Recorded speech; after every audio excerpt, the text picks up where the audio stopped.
¿Y qué va a pasar si Dios dice no? Ahora, yo sé que de pronto una pregunta como esta como que te puede poner a pensar, porque por un lado sabemos que todas las promesas de Dios son en el sí y en el amén. Entonces, como que cuando escuchamos un versículo como este, nosotros no aceptamos la posibilidad de un no. Primero los Corintios 1:20, el apóstol San Pablo dice: porque todas las promesas de Dios son en el sí, en el sí y en el amén, por medio de nosotros para la gloria de Dios. O sea, Dios ya ha dicho que sí, amén. Y nosotros decimos un tremendo amén. En Él, son en Él sí y en Él son amén. Entonces cuando dices tú, oye, la posibilidad de que haya un no de Dios, pues lo ves lejano, porque aquí dice que las promesas son sí. Por otro lado, entendemos que Dios es bondadoso. ¿Cuántos creen en la bondad de Dios? Todopoderoso. ¿Creen en que Dios es todopoderoso? Que no hay nada imposible para Él. Es más, todavía aún más, Él ha prometido que si oramos con fe y le pedimos, va a decir que sí, o nos va a dar lo que nosotros pidamos. Entonces, hay promesas de sanidad, hay promesas de provisión. Entonces, como que debido a la fe que tenemos en Dios y en su palabra, pues no esperamos un no. Esperamos que Dios obre, que Dios conteste, que Dios cumpla cada promesa. Entonces oramos, pedimos, declaramos en fe lo que Dios ya ha prometido, creemos en lo que Dios ha prometido. Pero ¿qué pasa cuando Dios no contesta como quisiéramos? ¿O será posible que Dios diga un no cuando le pedimos algo? Es más, lo voy a hacer más específico. ¿Será posible que Dios nos sane a alguien aun cuando Él ha prometido sanarnos?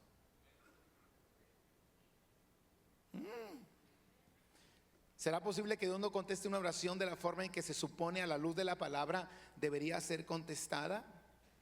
Y son preguntas que de pronto vienen a nuestra mente, y la verdad es que por lo regular no esperamos un no de Dios, porque como que esto contradice a todo lo que Él es, a todo lo que Él puede hacer, a todo lo que su palabra dice y las promesas que Él ya nos ha dado y están escritas aquí. Pero la pregunta es: ¿por qué podría decir Dios un no? Y bueno, puede haber muchas causas. Por ejemplo, en el caso de Moisés le dice: quiero entrar a la tierra prometida, y Dios le dice: no vas a entrar. Me desobedeciste, Moisés. Me desobedeciste, o sea, le golpeaste a la peña en lugar de hablarle. Y yo te dije que le hablaras a la peña y tú la golpeaste. Señor, es que dame oportunidad de entrar a la tierra. Mira, pues yo soñé con la tierra. Tú me levantaste de donde estaban las ovejas para ir a libertar al pueblo y les prometí la tierra. Yo he soñado desde ese día con la tierra. Yo quiero llegar, ya estoy a punto de llegar. Y el Señor le dijo: mira, Moisés, sube al monte y contempla la tierra, porque no vas a entrar. A veces pedimos mal, con las motivaciones equivocadas, con las razones equivocadas. A veces un no de Dios es para protegernos. A veces un no de Dios es porque lo que le pedimos, aunque Él no lo quiere dar, no estamos listos ni preparados para ello, ¿cierto o no? A veces le pedimos a Dios bendiciones que dice Dios: si te las doy te matas, si te las doy te haces daño. Y yo siempre lo ejemplifico con el niño de 2, 3 años o de 5 años, que imagínese que usted tiene dinero suficiente como para comprarle un coche del año nuevo, nuevecito el coche, a su hijo de 5 años. ¿Se lo compraría? Pero ¿por qué no? Si usted lo ama, usted es su papá. No, un carro de veras, ¿se lo compraría? ¿Por qué no? Sea bueno con su hijo, no sea codo, no sea regio. ¿Por qué no lo hace? Porque sabe que simplemente el niño no está preparado para manejar una bendición como esa, ¿cierto o no? Y muchas veces Dios detiene sus bendiciones sobre nosotros, y a veces nos dice nos porque no estamos preparados para recibir lo que pedimos. A veces no sabemos lo que estamos pidiendo. Por eso es importante que usted y yo maduremos en la fe, maduremos en la vida espiritual, porque la herencia Dios se las entrega al que la sabe manejar. Dios es un buen administrador, y si Dios sabe que la herencia que te va a entregar no la vas a saber manejar, y aparte te va a echar a perder, no te la va a entregar. Y aunque le digas, es que está escrito, es que está en tu palabra, es que es una promesa, sí, pero por amor a ti no te la entrego. ¿Sí están conmigo? Y podríamos mencionar muchos casos en los cuales pudiera ser un no de Dios. Por ejemplo, tenemos el caso del apóstol Pablo. Usted sabe que Pablo fue el que escribió gran parte del Nuevo Testamento, de las epístolas que están ahí en el Nuevo Testamento. ¿Qué son las epístolas? No son las esposas de los apóstoles, ¿ok? Son cartas que dirigía Pablo a la iglesia, a las iglesias que él fundaba en su tiempo. Y Pablo narra en una ocasión que Dios lo llevó hasta el tercer cielo. Dice, ahí vi cosas inimaginables, cosas que no ha oído hombre, cosas que no ha visto hombre, que no ha visto y que no ha oído hombre. Dice, pero cuando vi eso, después de eso empecé a tener un problema con un aguijón. Y ahí en 2 Corintios 12, 7 al 9 dice, para que la grandeza de las revelaciones no me exaltase desmedidamente, me fue dado un aguijón en mi carne, un mensajero de Satanás que me abofeté para que no me enaltezca sobremanera. Dios conocía que el problema de Pablo podría ser el orgullo, podría ser el enaltecimiento, porque puesto que Pablo había sido uno de los que habían sido creados de una manera teológica muy importante, había sido formado a los pies de un gran maestro de la época llamado Gamaliel. Ahora resulta que aparte del conocimiento que tiene teológico y religioso de su tiempo, Dios le muestra el cielo, le muestra el lugar de su morada. No, dijo el Señor, a Pablo lo perdemos. ¿Me explico? Y dijo el Señor, le voy a mandar un aguijón. No fue la suegra, se lo aseguro, porque Pablo no estaba casado, ¿verdad? Porque si hubiera estado casado yo pensaría, fue la suegra. Pero entonces él le dice, Señor, quítalo. Y Dios le dijo, no te lo voy a quitar. Usted va a caminar en la vida con ese aguijón, porque sé que si se lo quito, lo pierdo, mi Pablo. Y entonces ahí el Señor le da una salida. Le dice un no, pero después le dice, bástate mi gracia, porque mi poder se perfecciona en la debilidad. Diciendo Pablo, no te lo voy a quitar, pero yo estaré contigo para que salgas adelante, para que puedas vencer con mi ayuda. Entonces, hermanos, a veces un no de Dios, diga conmigo, a veces un no de Dios pudiera ser lo mejor que nos puede pasar. Pero no queremos un no de Dios. Nos enojamos, nos molestamos, nos impacientamos. Hasta hay gente que de pronto el Señor le da un no, pues no vuelvo a la iglesia, ya no vuelvo a ir ahí al Castillo Rey La Fe. O sea, como a veces pensamos como que Dios se va a frustrar porque no venimos el domingo. Ay, no vino. Es que se enojó porque no le di lo que me pidió y ya no vino. Al hermano Paco le puede pasar eso, pero a Dios no. Si me explico, de repente yo estoy así contando ovejas, digo, no he visto a este y se me hace que se engoriló por algo, yo creo que sí. Pero Dios no tiene ese problema, porque los necesitados de Dios somos nosotros. Hay gente que piensa que va a castigar a Dios. No, pues ahora ya no voy a ir a la iglesia. Mira. Pues si tú eres el necesitado de Dios, no Dios de ti. No, ya no voy a orar como antes, porque al cabo como quiera Dios no me contesta, no me contesta como yo quiero. ¿Y dónde está la promesa? ¿Y para qué voy a oír? Si como quiera prometen y nada. Dile que está a tu lado, mejor cántala, hermano, mejor cántala. Entonces de pronto la gente piensa que le hace un favor a Dios. Usted y yo no le hacemos un favor a Dios. Al estar aquí, los más beneficiados, los más bendecidos somos nosotros. Eso sí, alegramos el corazón de Dios. Él se deleita con nuestra alabanza, le honramos, le alabamos, le glorificamos, y eso llena su corazón. Amén. Entonces, amados hermanos, hay muchos ejemplos en la Biblia. Por ejemplo, tenemos a 3 jóvenes hebreos que según el capítulo 3 de Daniel, Nabucodonosor levantó una estatua. Le doy un poquito la historia y da la orden de que se arrodillen ante esa estatua que él había levantado, y les advirtió, el que no lo haga pues será echado en un horno de fuego ardiente. Llegó el día en que se da la señal para que todo mundo se arrodille ante la estatua que Nabucodonosor ha levantado. Pero había 3 jóvenes allí de la cautividad que eran israelitas y fueron llevados cautivos a Babilonia. Estaban en el palacio del rey. Y cuando todos se arrodillan, ellos no se arrodillan. Y entonces pues Nabucodonosor los manda a llamar. Alguien se peinó con Nabucodonosor. ¿Sí me entiende el término? Se peinó, ¿verdad? Yo no me podría peinar con nadie.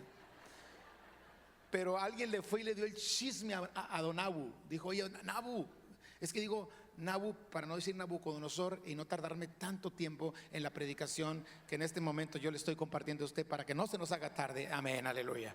Y entonces le dice Nabucodonosor: hay tres de los jóvenes de la cautividad que no se arrodillan delante de ti. Entonces los manda a llamar personalmente. A ver, tráiganmelos a eso para acá. Creo que van a la reunión de la una allí en el castillo del rey. Y entonces Nabucodonosor les dice: ¿es cierto que no sean arrodillados ante la estatua que yo di la orden que se arrodillaran? Y antes de que contestaran, les ofrece una oportunidad. Miren, la próxima vez que vuelvan a oír la señal para arrodillarse, arrodíllense, porque si no se arrodillan, los voy a meter al horno de fuego ardiendo. Y luego les da un reto y les dice: ¿y qué Dios será aquel que los libre de mis manos? Volvieron a tocar ahí la música para que se arrodillaran, y estos 3 se quedaron ahí. Yo digo, igualito que los de la fe, hermano. A ver, póngase a pensar, porque uno escucha la historia y ya está en pasado y se hace fácil que eso sucediera. Pero imagínese que usted no conoce la historia y usted está frente a Nabucodonosor y le está diciendo: si no te arrodillas ante la estatua, no la estatua, la estatua.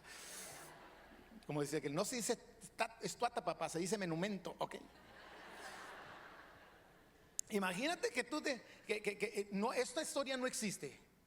No existe. Está sucediendo en este momento. Estás siendo llevado con Nabucodonosor y te dice: si no te arrodillas, te echo al horno de fuego. ¿Qué hubieras hecho?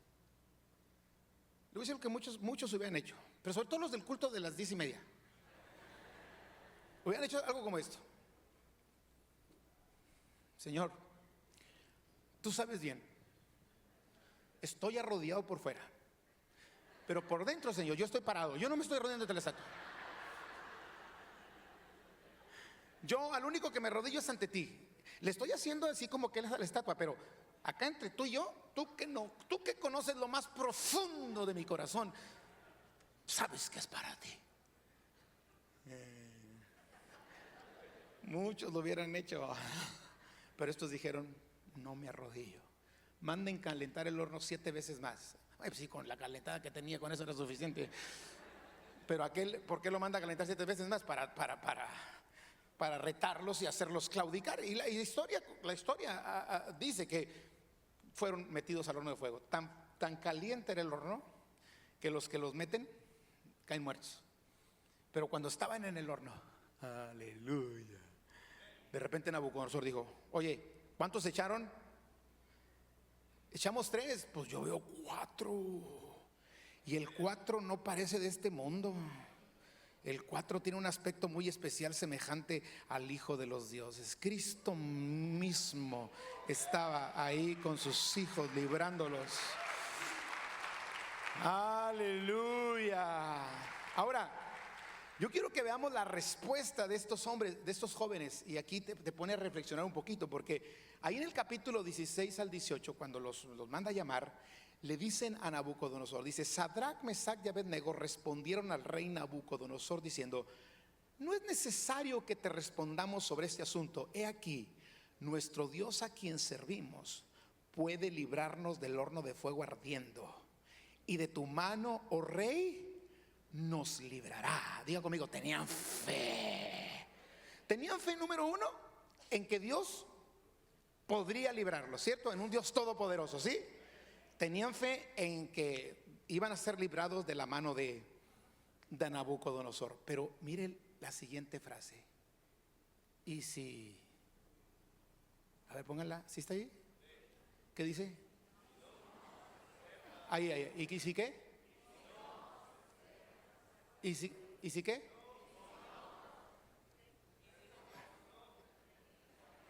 O sea, mira, Nabú, el Dios en el cual creemos nos puede librar del horno de fuego, y de tu mano nos va a librar. Y si no, ellos estaban conscientes que podrían no ser librados.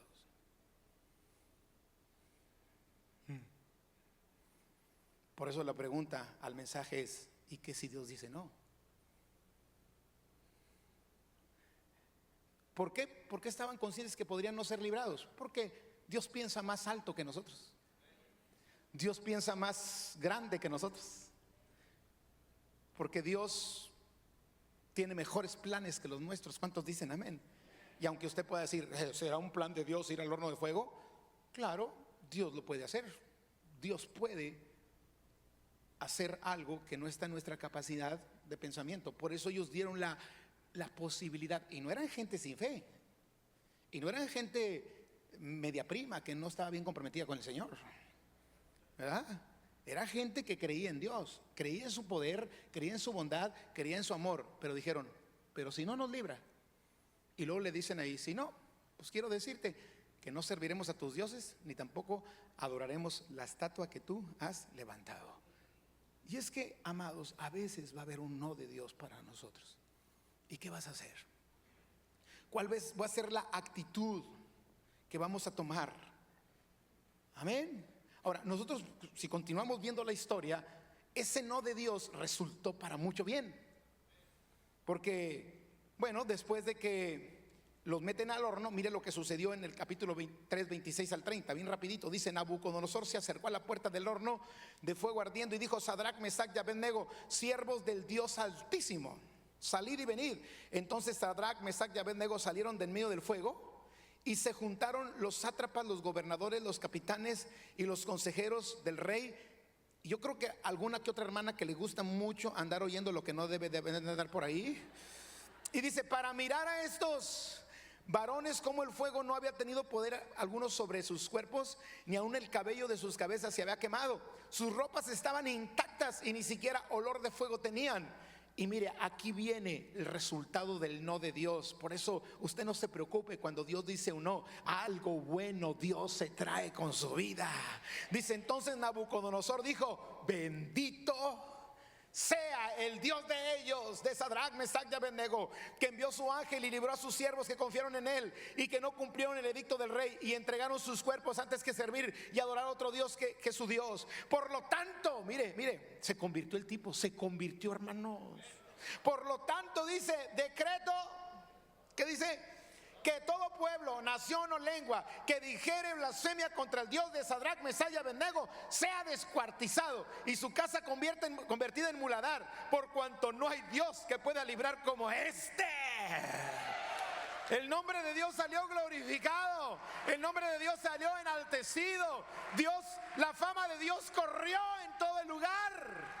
Pero no terminó ahí. Miren qué dice: entonces el rey engrandeció a Sadrac, Mesac y Abednego en la provincia de Babilonia. El Señor salió exaltado y su pueblo salió bendecido. Amados, hay muchos casos en la Biblia. Daniel no fue librado del foso de los leones. ¿Recuerdan? Usted conoce la historia y no quiero abundar mucho en ella, pero Daniel va al foso de los leones. Dios no lo libró del foso de los leones. Llega injustamente, por calumnias, por trampas, al foso de los leones. Sin embargo, el no de Dios para librar a Daniel se convirtió en un medio para que el cual el rey de ese tiempo pudiera reconocer al Dios de Daniel. Amén. Lo encontramos ahí en el versículo 25. Voy a brincar un poquito de los que están en los versículos del capítulo 6. En el versículo 25 dice, bueno, 23: entonces se alegró el rey en gran manera a causa de él y mandó sacar a Daniel del foso. Fue Daniel sacado del foso y ninguna lesión se halló en él, porque había confiado en su Dios, y dio orden al rey, y fueron traídos aquellos hombres que habían acusado a Daniel y fueron echados en el foso de los leones, ellos, sus hijos y sus mujeres, y aún no habían llegado al fondo del foso cuando los leones se apoderaron de ellos y quebraron todos sus huesos. Entonces el rey Darío escribió a todos los pueblos, naciones y lenguas que habitan en toda la tierra: paz os sea multiplicada. De parte mía es puesta esta ordenanza, que todo el dominio de mi reino, todos teman y tiemblen ante la presencia del Dios de Daniel, porque Él es el Dios viviente y permanece por todos los siglos, y su reino no será jamás destruido, y su dominio perdurará hasta el fin. Él salva y libra y hace señales y maravillas en el cielo y en la tierra. Él ha librado a Daniel del poder de los leones. O sea, lo que fue un no de Dios ahora se convierte en un testimonio para que la gente de su tiempo reconozca la bendición del Señor, la grandeza del Señor. Pero encontramos el caso de Pablo y Silas. Ahí está todavía un poco más difícil. Pablo y Silas habían hecho un viaje misionero, y entonces hacen planes para ir a ciertas ciudades. Quiero leerlo ahí para que usted se dé cuenta. Hechos 16 del 6 al 10. Y atravesando Frigia y la provincia de Galacia, les fue prohibido por el Espíritu Santo hablar la palabra en Asia. O sea, ellos iban a predicar. Señor, vamos a ir a predicar a Asia. Y el Señor dice, no. Pero ¿cómo, Señor? Pues si tú dijiste que vayamos por todo el mundo y prediquemos el evangelio a toda criatura. ¿Sí me explico? Por cierto, dicen algunos hermanos que no quieren ir con Víctor Hugo por el coronavirus, Víctor. Dice, pero ¿cómo, Señor? Asia. Tú dices que prediquemos el evangelio, pero resulta que el Espíritu Santo les dice no. Y luego dice, y cuando llegaron a Misia, intentaron ir a Bitinia, pero el Espíritu no se los permitió. Y pasando junto a Misia, descendieron a Troas. Y se le mostró a Pablo una visión de noche. Un varón macedonio estaba en pie rogándole, diciendo, pasa a Macedonia y ayúdanos. Cuando vio la visión, enseguida procuramos partir para Macedonia, dando por cierto que Dios nos llamaba para que les anunciásemos el evangelio. Las intenciones de ellos no eran malas, las motivaciones eran correctas. Estaban obedeciendo una orden de Cristo de predicar el evangelio en todo lugar. Pero el Espíritu Santo les dice no.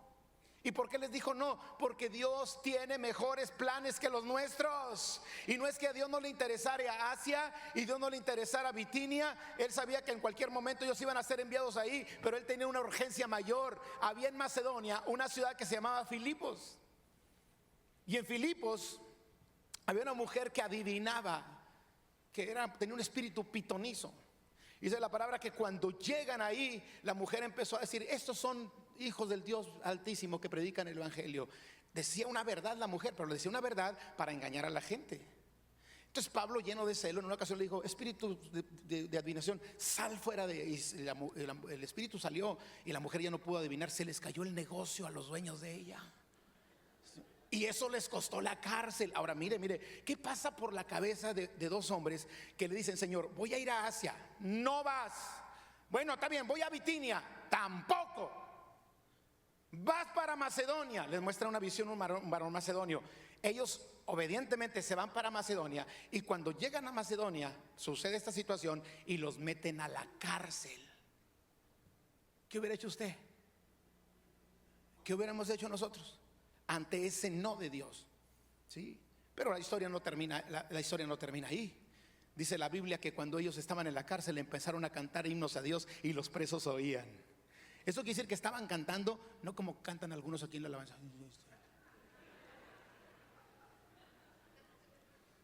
Da un grito de júbilo, hermano. No, ellos estaban cantando. ¿Qué canto se les ocurre que estaban cantando? Cristo rompe las cadenas.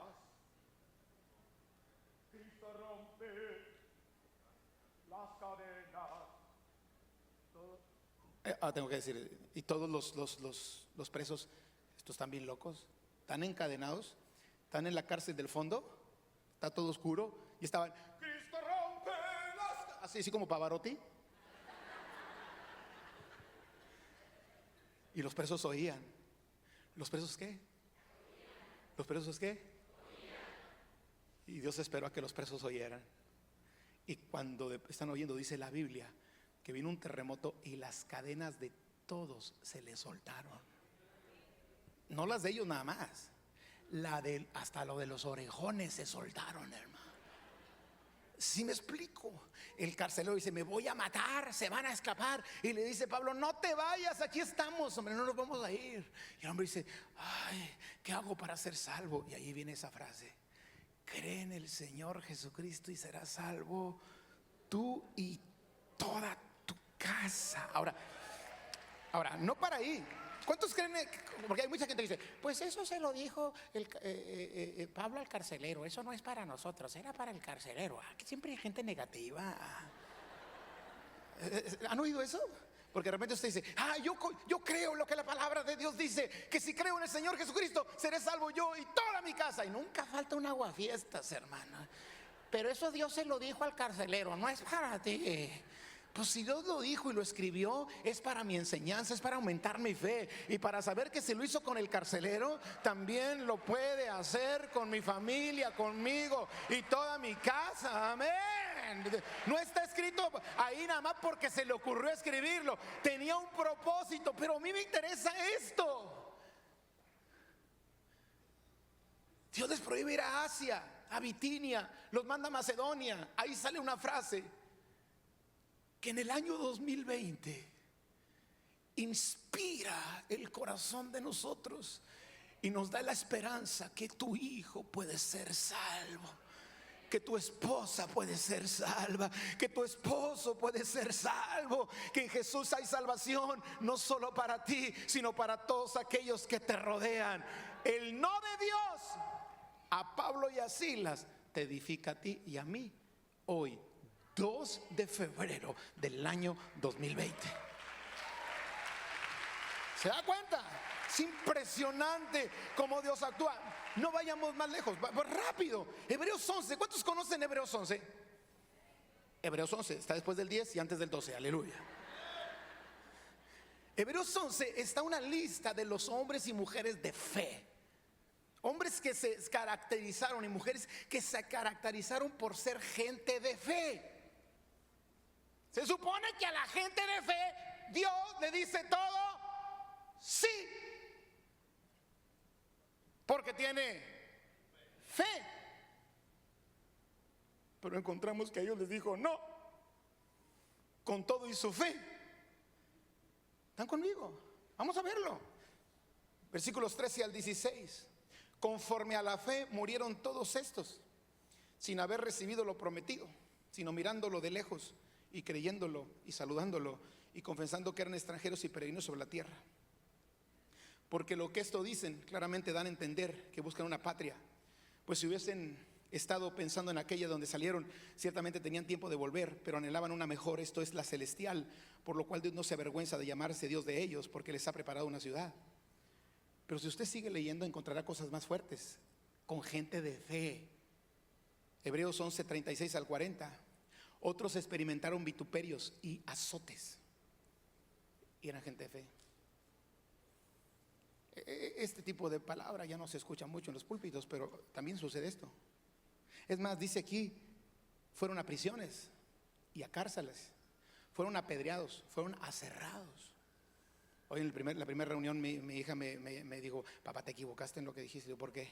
Es que dijiste que fueron aserrados. Entonces yo quise explicar lo que es ser aserrados. Y dije: sí, haz de cuenta que los ponen así, abiertos de piernas y con una sierra eléctrica. Pero dice mi hija: no había electricidad en ese tiempo, pa. Me echó a perder toda mi intención. Los hijos siempre te tiran a matar. Yo creo que muchos lo pensaron, pero dijeron: no, tiró en misericordia del pastor, pero los hijos no tienen misericordia de uno. Bueno, pero lo que quería decir es que con una sierra los abrían de piernas y los partían. Y eran gente de fe. Y usted dice: ¿pero cómo? ¿Cómo?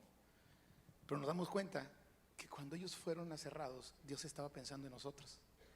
En nosotros, en ti, en mí, en esta reunión de la 1 de la tarde. De veras, Dios estaba pensando. Pero ¿cómo? Porque Dios no tiene un cacahuatito como el tuyo y el mío, hermano. Un cacahuatillo y aparte averiado ya. Porque a muchos lo averiaron con tanta marihuana que le metieron, hermano. Dios ya te libró, pero el cacahuate te quedó afectado. No te creas, Dios te va a sanar. O sea, y a veces queremos reducir la mente de Dios a la mente de nosotros, y eso es un error. ¿Sí me estoy explicando? Dice que fueron puestos a prueba, muertos a filo de espada, anduvieron de acá para allá cubiertos de pieles de ovejas, de cabras, pobres, angustiados, maltratados, de los cuales el mundo no era digno, errando por los desiertos, por los montes, por las cuevas y por las cavernas de la tierra. Y todos estos, dice, aunque alcanzaron buen testimonio mediante la fe, o sea, testificaban la fe, eran gente de fe, no recibieron lo prometido. Pero ¿qué dice aquí? Proveyendo Dios alguna cosa mejor para nosotros, para que no fuesen ellos perfeccionados aparte de nosotros. Entonces Dios se los promete, pero solo lo miran, solo lo creen, solo lo saludan. Dios les dice no, solo véanlo, solo créanlo, mírenlo, salúdenlo. Pero ¿por qué no? Eran hombres y mujeres que amaban a Dios. Y si leemos la Nueva Traducción Viviente nos da un poquito de luz. ¿Cuál era el plan que Dios traía con esto? Espero poderme explicar y que lo capte. Dice Hebreos 11:16, Nueva Traducción Viviente: sin embargo, buscaban un lugar mejor, una patria celestial. Por eso Dios no se avergüenza de ser llamado el Dios de ellos, pues les ha preparado una ciudad. ¿Cuál era el plan de Dios? Mientras Él les negaba las cosas temporales, les decía no, les estaba preparando las cosas eternas. ¿Sí me estoy explicando? Además, ellos no tenían problema con las cosas temporales. Ellos estaban pensando siempre en la eternidad. ¿Sabes por qué tanta gente se decepciona de Dios y se agüita cuando Dios le dice un no? Porque tú has reducido tu pensamiento a las cosas aquí que perecen. No reduzcas tu pensamiento a lo que perece. Por eso la Biblia dice que a lo que a vida eterna permanece, y que nuestros tesoros deben estar en los cielos donde no hay ladrones, donde ni la polilla ni el orín corrompen. O sea, Dios les estaba preparando un mejor lugar, porque para ellos ese lugar no era importante. Mire, quiero que vean Hebreos 11:39 al 40. Y eso es lo que pasa con la gente de fe. La gente de fe, la gente realmente de fe, no está aferrada a las cosas temporales. ¿Sí me estoy explicando? Hay hermanos que casi pierden, casi se desconvierten porque les chocan el carro, le dan un golpe. ¡Ay, me quiero morir! ¡Mejor me mato!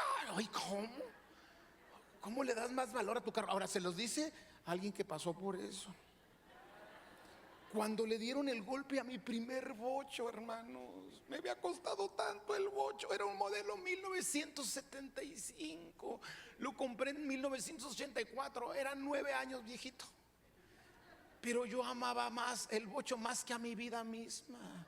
Venía ahí por Ruiz Cortines y llega en Ruta 82, hermano. Si alguien trabajó ahí, que Dios te bendiga y Dios te guarde.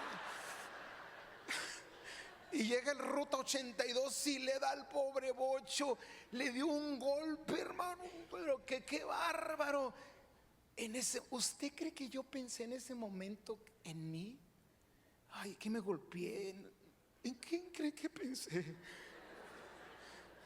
Yo no podía bajarme ni del carro de lo amolado que estaba, pero yo estaba pensando, ay, mi bocho.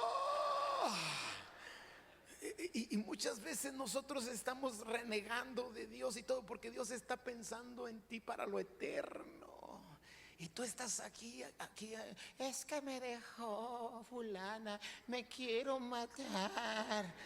Hambre, ya se la pierde. Mira, güera. No, es que me dejó fulano. ¿Tú qué dirías? Se lo pierde. Porque estamos pensando nada más aquí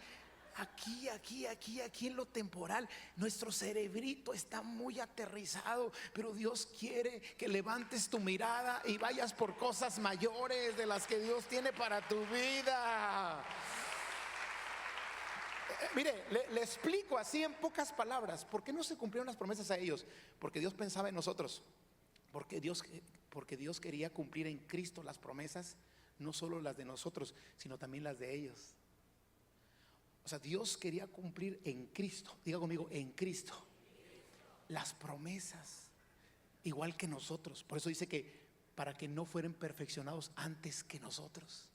Entonces Dios quería, por medio de Cristo, cumplirles a ellos todo. Y dijo, voy a esperar hasta el tiempo de Cristo para cumplirles esas promesas. ¿Y sabe cuándo sucedió? Cuando Cristo va a los infiernos en los 3 días en que estaba. Dice que fue y bajó al infierno. Y dice que le predicó a los espíritus encarcelados. Y esos espíritus encarcelados recibieron la misma palabra, el mismo evangelio, la misma promesa y la misma bendición que nosotros estamos recibiendo. Y Dios no se lo dio a ellos para que nos esperaran a nosotros. Pero así es Dios. Dios actúa, Dios es sabio. Amén. Dice la Biblia que quién entenderá la mente del Señor. Pero no vayamos tan lejos. ¿Les doy otro ejemplo o ya me callo? Lázaro, hermanos. No voy a los versículos, pero usted vaya al Evangelio de Juan en el capítulo 11, ahí lo ve. Usted sabe que Lázaro se enferma. Lázaro, Marta y María eran amigos de Jesús. Jesús pasaba a su casa y ahí comía, ahí estaba con ellos. Eran privilegiados. Un día Lázaro se enferma y le mandan decir a Jesús: Lázaro, el que amas, está enfermo. Y dijo el Señor: me quedo 2 días aquí. Él sabía que se iba a morir Lázaro y no quiso ir con las hermanas. Ay, qué fellito, ¿verdad? Según nuestra propia opinión, qué feo. ¿Por qué Dios no hace eso? Es más, me temo decir que no fueron solamente 2 días, porque cuando Jesús llega a donde estaba el sepulcro, le dice: quiten la piedra. ¿Y qué le dijo Marta? Señor, ya huele, tiene 4 días adentro. O sea que Jesús se tardó 2 días. Yo creo que se fue despacito. Dijo: no, que apeste, que apeste, que esté bien muerto, que no le quede duda a ningún incrédulo que diga: no, es que entró en un éxtasis que huela, que buchi. Sí, porque la gente cuando ve un milagro de Dios siempre trata de atribuírselo a la casualidad, a las circunstancias. Ay, no, lo que pasa es que entró en un trance y ahí se quedó bloqueado y no estaba muerto. Lo que pasa es que... Y empieza a sacar su rollo. Y dijo Jesús: no, hombre, esto me van a salir con cosas. Que huela, que huela. Y llegó después de 4 días. Y usted sabe la historia, el Señor lo resucita. Pero en el proceso habla con sus discípulos y les dice: Lázaro duerme, pero voy para despertarlo. Dice: no, pues si está dormido va a sanar. Creían que hablaba de sanidad. Y le dice: no, discípulos, le dice a sus discípulos: Lázaro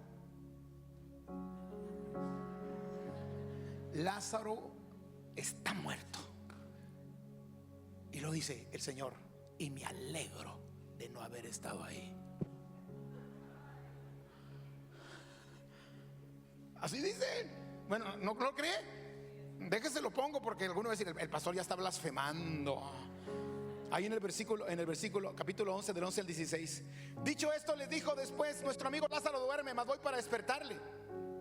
Dijeron entonces sus discípulos: Señor, si duerme sanará. Pero Jesús decía esto de la muerte de Lázaro, y ellos pensaron que hablaba de reposar del sueño. Entonces Jesús les dijo claramente: Lázaro ha muerto, y me alegro por vosotros de no haber estado ahí. O sea, ellos estaban pensando en Lázaro y Jesús estaba pensando en ellos. Me alegro por vosotros de no haber estado ahí. ¿Para qué? Para que creáis. Mas vamos a él, dijo entonces Tomás, llamado Dídimo, a sus condiscípulos: vámonos también nosotros para que muramos con él. No entendió el hermano.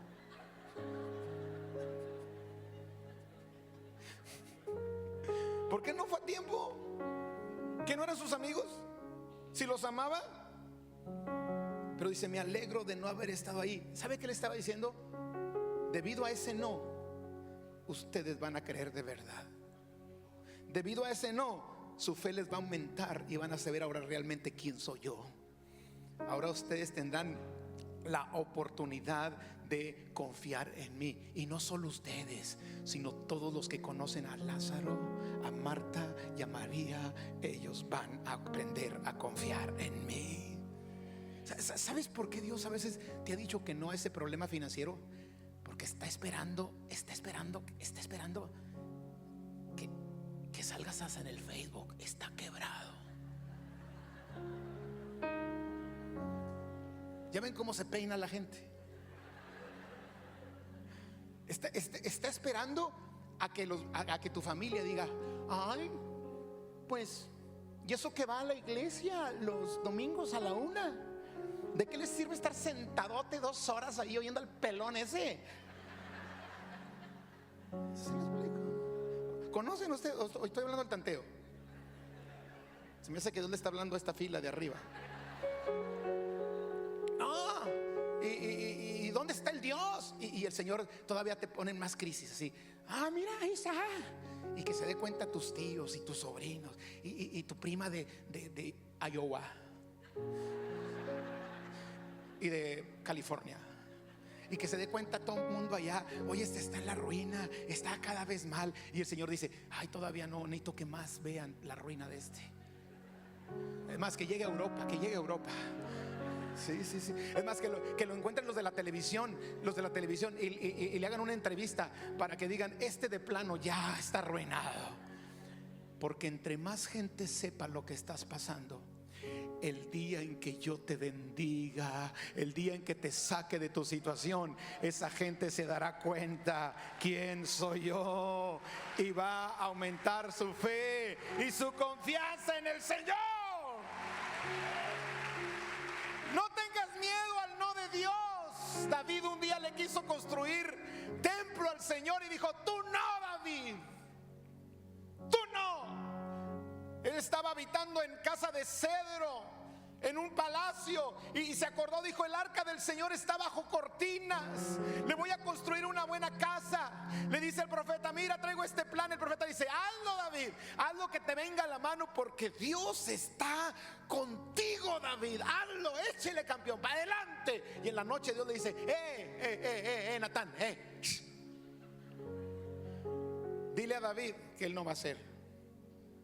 Te equivocaste, profeta, va a ser su hijo. Y va Natán con: oye, fíjate, para atrás. Fíjate que el Señor me dice que tú no vas a ser, va a ser tu hijo. Un no de Dios. ¿Qué dijo David? Está bien. Además, Dios le promete y le dice: por haberle querido edificar casa, Él te edificará casa a ti, pero tú no lo vas a construir. ¿Y usted cree que David se deprimió? Ay, pues uno que quiere hacer cosas para Dios y que Dios no lo deja. Dijo David: yo no voy a construir, está bien, pero me voy a encargar de reunirle todo el material a mi hijo, para que cuando él tome mi trono no tenga falta de nada, y le construya una obra grande al Señor por excelencia. ¿Qué hizo David? Aceptó la voluntad de Dios. Pero ¿por qué no? Explícame. ¿Y por qué? Y yo: nada, simple y sencillamente él aceptó la voluntad de Dios, que es buena, agradable y perfecta. Yo concluyo con 4 consejos que te voy a dar si estás en un no de Dios. Número 1: no pierdas tu fe, sigue creyendo y mantente firme en tus convicciones. Los hebreos, los jóvenes hebreos, ellos dijeron: mira, Nabucodonosor, nosotros no vamos a adorar la estatua, porque el Dios que conocemos, Él nos puede librar del horno de fuego. ¿Tenían fe en Dios o no? ¿Y sabes qué, Nabucodonosor? También nos puede librar de tu mano. ¿Tenían fe en Dios o no? Pero después, ¿y si no? No importa. Nosotros sabemos que no podemos arrodillarnos ante esa estatua. Nosotros no vamos a claudicar en lo que creemos. Nosotros no vamos a claudicar en nuestra fe. Nosotros vamos a seguir adorando al único Dios. Aunque no nos libre, nuestro corazón es para Él. ¿Sabes qué hermoso es cuando hay gente que le puede decir a Dios: Señor, yo quiero que tú me bendigas, quiero que me saques de esta situación, pero si no lo hicieras, mi amor por ti no está condicionado. Yo te amo con todo mi corazón a ti, y no voy a perder mi fe, y no voy a perder mi confianza en ti. Seguiré creyendo, seguiré creyendo. Yo tengo un primo ahí, un primo que era un primo de mi papá, era tremendo. Ese era un abogado, un abogánster. En ese tiempo trabajaba en la policía judicial, andaba de mujeriego, y un día andaba con una mujer que no era su mujer, y tienen un accidente horrible. Él cae al hospital, 28 días en estado de coma, 28 días. Y su esposa estaba conociendo a Dios. Entonces su esposa, en el medio de todo ese problema que tenían, le dijo a Dios: Dios, mira, yo te pido por mi esposo, sánalo, pero te quiero decir algo: si no lo sanaras, yo como quiera te voy a servir con todo mi corazón. Ella acaba de decir esas palabras y él abrió los ojos. ¿Sí me estoy explicando? Amado, permanezca en su fe. Número 2: si Dios le dice un no, en lugar de deprimirse y cerrar su oído a Dios y alejarse de Dios, que es la tendencia cuando Dios dice un no. Cuando Dios dice un no, nos alejamos. No, ya no voy, ya no oro. ¿Para qué oro? Si me dice que no. Ya no leo la Biblia. No, ¿para qué? Ya, si me dijo que no. No, ya no voy a la iglesia. No, me que aguanté. No, ya no. No, en lugar de hacer eso, acércate más a Dios y dile: Señor, si tú me dijiste que no, es porque traes un plan mejor. Y al igual que Pablo y Silas, Él te dará la visión correcta, te dará la instrucción correcta para que tú vayas en pos de lo que tiene para tu vida. En lugar de cerrar tu oído por la depresión, por la decepción, por la tristeza, por la amargura, abre tu oído y dile: Señor, quiero oír tu plan, quiero oír la dirección que tú me quieres dar a mí para esta situación que yo estoy atravesando. Amén. Tercero, piensa a la luz de la eternidad. Recuerda que Dios es eterno. Dios prometió sanarte, pero si no sanas, ¿sabes qué es? La excusa para llevarte con Él. Pastor, es que usted ya me está cambiando la teología, porque usted siempre dice que Dios sana. Dios sana, y yo seguiré creyendo toda mi vida que Dios sana. Yo seguiré orando por enfermos, que Dios sana. A veces hay gente que me dice: pastor, venga aquí con mi pariente para que ya le dé las santas bendiciones que usted puede darle, ya para que lo mande al cielo. Le digo: espérame, yo voy a ir y voy a orar por sanidad. Pastor, la ciencia dice que no, los médicos dicen que no, todo dice que no. Bueno, ellos dicen que no, pero el Dios que yo conozco puede decir que sí. ¿Están conmigo? Entonces yo oraré hasta el final, hasta el último aliento de vida, por una persona para que Dios la sane. Pero si no la sana, pues no hay problema. Lo único que hace la muerte es hacerte un favor. Algunos se están pujando, hermanos. La muerte te hace un favor. ¿Cuál es el favor que te hace la muerte? La muerte te libera del cuerpo para ir a la presencia de Dios. Claro que no lo vemos así. Algunos dicen: no, pastor, está bien, gloria a Dios por su mensaje, pero no tengo nada de prisa, pastor. Mi papá fue un hombre de fe, de los pocos hombres que conozco de una fe inquebrantable. Dios decidió llevárselo a los 79 años. Oramos por él, le pedimos a Dios por él, clamamos a Dios por él, pero Dios decidió llevarlo a su presencia. Y él está en su presencia. ¿Sí? Claro, a nosotros nos duele, pero ¿qué son 80 años comparados con la eternidad? ¿Le doy un ejemplo? Porque 80 años es el promedio de vida más o menos si te va más o menos bien, ¿verdad? Bueno, hay unos que duran 100 años. Son los yernos que se portan mal con la suegra. La suegra le dura 100 años la señora. Así es de que agarre besos a la suegra para que le dure nomás lo normal.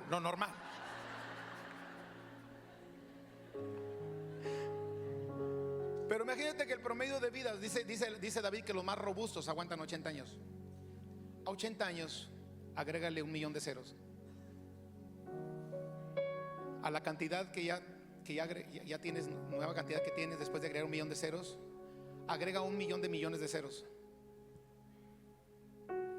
Ahora agrégale 1,000,000,000 de billones de ceros. Agrégale 1,000,000,000 de billón de billón de billón de billón de billón de billón de billones de ceros. Eso es la eternidad, nunca acaba. Dios está pensando en eso y no lo estamos pensando aquí. ¿Sí me explico? Entonces pensemos a la luz de la eternidad. Por eso Pablo se atrevió a decir: para mí el vivir es Cristo y el morir me es ganancia. Piensa a la luz de lo eterno. Amén. Ahora, Dios te ha dicho no, gózate, porque a causa de ese no, muchos van a creer en Jesús. Amén. Dios te ha dicho no, gózate, alégrate, porque a causa de tu testimonio muchos van a venir a Jesús. Y por último, acepta la buena voluntad de Dios, agradable y perfecta. Dios es soberano y Él va a determinar cómo hacer las cosas. Ahora quiero decirte una cosa, porque hay mucha gente que habla de la soberanía de Dios como que Dios hace lo que le da la gana, y si Dios quiere lo hace, y si Dios quiere endurecer, endurece, y si Dios quiere matar, mata, y han malinterpretado la soberanía de Dios. Escucha, Dios nunca, nunca, nunca usará arbitrariamente su soberanía. Cuando Él use su soberanía es por un buen propósito. ¿Están conmigo? Cuando Él use su soberanía y diga esto es así y se acabó, es porque sus planes son mejores que los nuestros.